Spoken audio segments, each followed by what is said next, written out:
ജ്ഞാനിയാക്കുന്ന വചനം.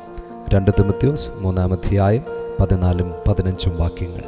ഈ ലോകം നമ്മെ വിജ്ഞാനമുള്ളവരാക്കും, എന്നാൽ ദൈവവചനം നമ്മെ ജ്ഞാനികളാക്കും. അറിവും ജ്ഞാനവും ഒന്നല്ല. അറിവ് മനസ്സിലും ജ്ഞാനം ജീവിതത്തിലുമാണ്. ദൈവത്തിൽ നിന്നാണ് ജ്ഞാനം വരുന്നത് എന്ന് വചനം പറയുന്നു. 119 സങ്കീർത്തനം 130 വാക്യം നാം വായിക്കുമ്പോൾ ദൈവവചനമാണ് ജ്ഞാനത്തിൻ്റെ ഉറവിടം എന്ന് നമുക്ക് മനസ്സിലാക്കാം. ഈ ജ്ഞാനം നമ്മെ രക്ഷയിലേക്ക് നയിക്കുന്ന ജ്ഞാനമാണ്.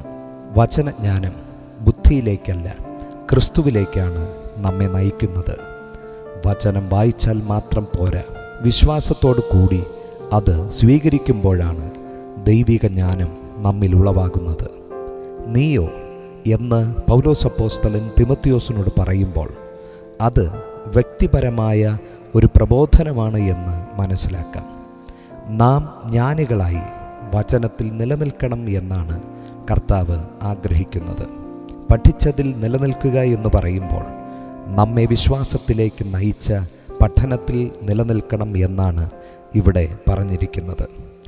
ആരോട് പഠിച്ചു എന്ന് നീ ഓർക്കണം എന്ന് പറയുമ്പോൾ ആരാണ് നമ്മെ ദൈവവചനം പഠിപ്പിച്ചത് എന്നും അത് ശരിയായ ഉറവിടമാണോ എന്നും നാം മനസ്സിലാക്കണം. പ്രിയമുള്ളവരെ, വഞ്ചന വർദ്ധിക്കുന്ന ഈ കാലത്ത് ദൈവത്തിൻ്റെ വിളി വ്യക്തമാകുവാൻ നാം വചനത്തിൽ ഉറച്ചു നിൽക്കണം. നാം അജ്ഞാനികളായിട്ടല്ല, ജ്ഞാനികളായിട്ട് ജീവിപ്പാൻ വചനത്തിൻ്റെ പാതയിൽ നടക്കാം.